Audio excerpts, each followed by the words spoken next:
하나님의 말씀 잠언 17편의 13절부터 28절까지입니다. 자, 17편의 13절부터 28절.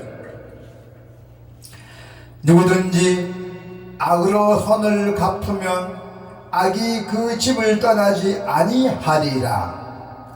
다투는 시작은 둑에서 물이 새는 것 같은 즉 싸움이 일어나기 전에 시비를 그칠 것이니라. 악인을 어렵다 하고 의인을 악하다 하는 이 두 사람은 다 여호와께 미움을 받느니라. 미련한 자는 무지하거늘 손에 갑을 가지고 지혜를 사려 함은 어찌민고. 친구는 사랑이 꺼내지지 아니하고 형제는 이급한 때를 위하여 낳느니라. 지혜 없는 자는 남의 손을 잡고 그의 이웃 앞에서 보증이 되느니라.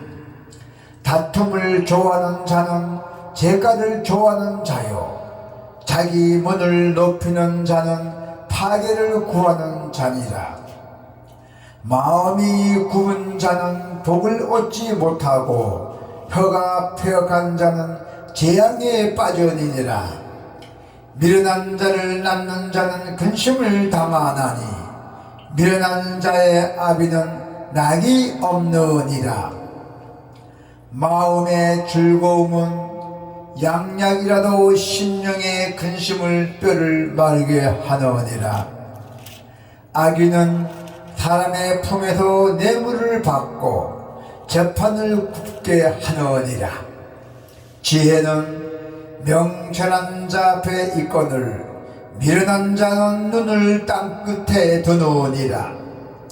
미련한 아들은 그 아비의 근심이 되고 그 어미의 고통이 되느니라.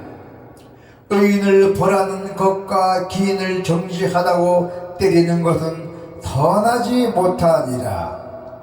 말을 아끼는 자는 지식이 있고 성품이 냉철한 자는 명철하니라.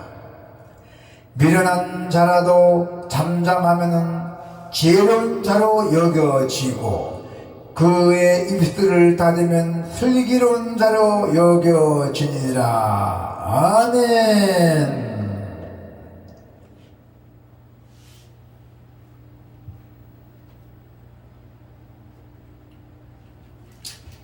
자, 미련한 자의 모습입니다. 미련한 자의 모습.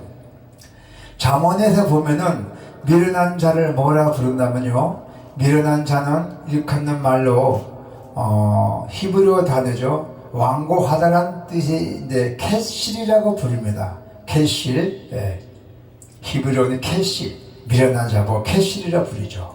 이 단어처럼 미련한 자는 고집쟁이와 같아서 끝까지 지혜의 목도리에 귀 기울이지 않고 스스로 파멸의 길로 가고 있는 것입니다. 자기 스스로 그 고집 때문에.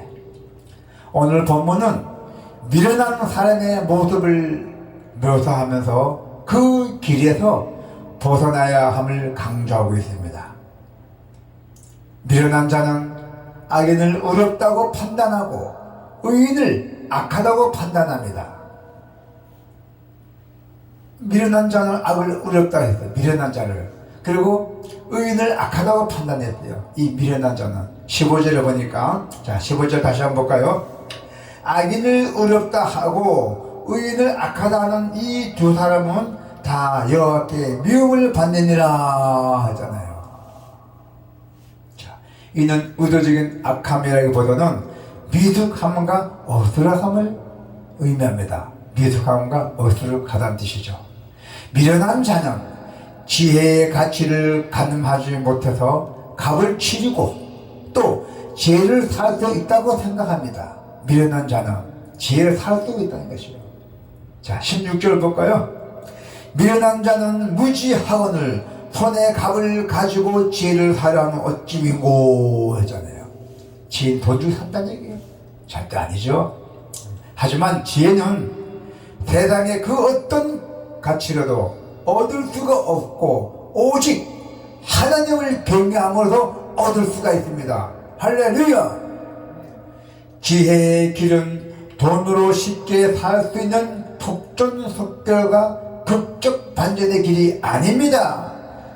아무것도 주고 못합니다. 지혜는 오직 하나님을 경외함으로써 오랜 훈련과 연단을 통해서 얻어지는 것이 지혜입니다. 아멘. 친구는 사랑의 관계로 언제나 끊어지지 않고, 형제는 이급한 때를 함께 나누기 위한 존재예요. 친구와 형제는. 하지만 쉽게 남의 손을 잡고 서약이나 보증을 서는 일은 지혜 없는 미련한 행동입니다. 우리가 보증도 많이 서갖고 많이 당하는 사람도 많이 있잖아요. 예, 그건 미련한 행동이랬어요. 성경에는. 예. 자, 17절 18절 같이 한번 볼까요? 친구는 사랑이 끊어지지 아니하고 형제는 이급한 때를 위하여 낳느니라. 지혜 없는 자는 남의 손을 잡고 그의 이웃 앞에 보증이 되느니라 했어요. 자, 자본주의 시대가 아닌 그 당시에는 보증은 투자가 아닌 공공에서 처한 친구를 돕기 위한 일이었어요. 그 당시에는. 예. 근데 지금은 어떻습니까? 시대가 많이 변했잖아요. 예. 보증을 서서 한 사람들 많이 망하고 부는 사람 많잖아요. 그렇습니다. 그래서 성경에는 지혜 없는 자는 미련한 행동이랬어요. 보증 쓰는 사람이. 하지만 동기가 어떠하든지 갚을 길이 없는데도 막대한 손실에 대한 보증은 자신의 상황도 악화시켜서 결국 그 두터운 친구도 관계를 모두 다 끊어집니다. 네.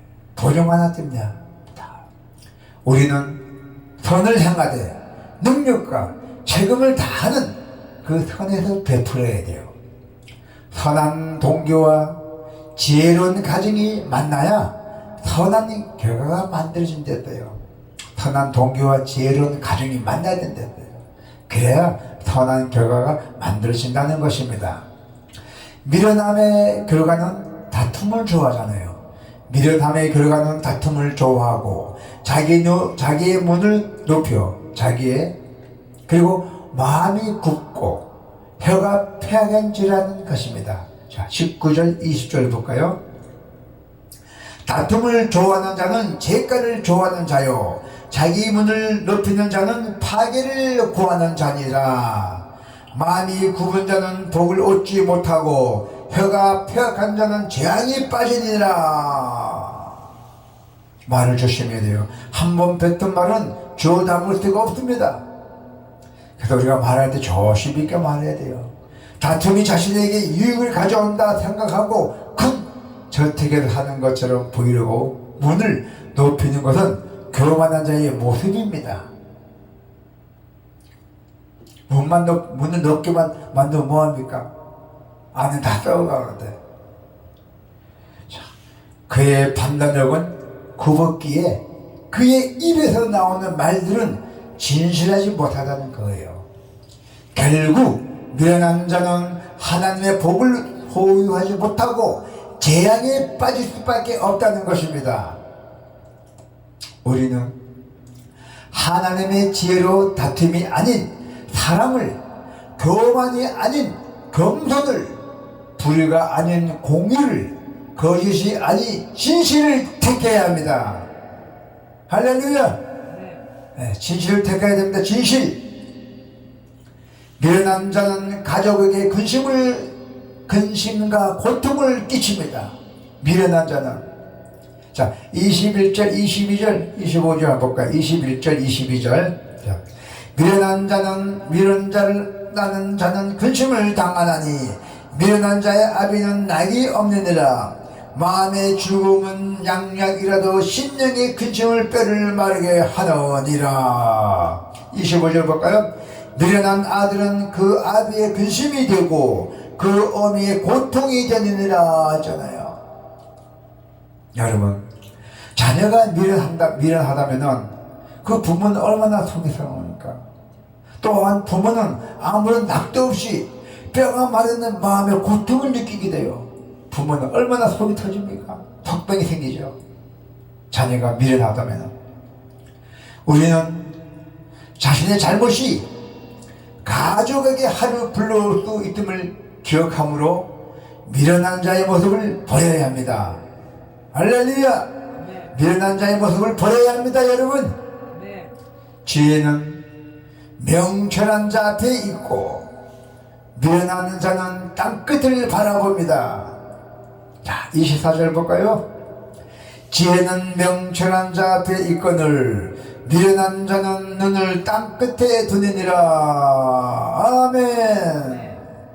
명철한 자는 하나님을 알고 경건한 마음을 가진 자를 가리키고 있습니다. 그래서 지혜는 그의 가까이에 있다 했어요. 하지만 미련한 자는 지혜를 바라보지 않기에 허영과 탐욕을 품고 살아간다는 것이죠. 지혜는 지능이 아닙니다. 하나님을 경외하는 마음에서 필요한다는 것이요. 27절 28절은 다시 한번 볼까요? 27절 28절 말을 아끼는 자는 지식이 있고 성품이 냉철한 자는 명철하니라. 미련한 자라도 잠잠하면 지혜로운 자로 여겨지고 그의 입술을 닫으면 슬기로운 자로 여기시니라. 말을 많이 하는 미련함을 반어법으로 강조한 9절입니다. 반어법으로 강조한 9절이에요. 말을 많이 하는 사람들 미련하다는 것이죠.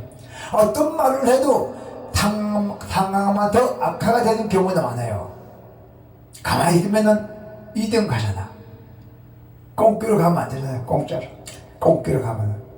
그래서 우리는 하나님께 지혜를 구하며 항상 늘 말을 조심하고 감옥과 침묵을 지향해야 합니다.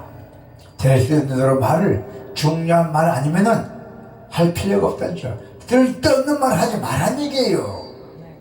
핵심만 얘기하는 얘기예요. 아침에 좋은 친구 만나면 하이 아니면 뭐 우리 한국말로 아유 안녕하십니까 잘 계시죠? 이걸로 인사 끝내요. 아유 안녕하십니까 간밤에 어떻고 이렇게 집어나 얘기하지 말란 얘기예요. 요점만 얘기하지 말고 말을 많이 하지 말란 얘기예요. 말을 많이 하게 되면 실수가 따른다는 것입니다. 말을 하기에 가장 좋은 때를 아시는 그분께 우리는 의지하는 것이 지혜예요.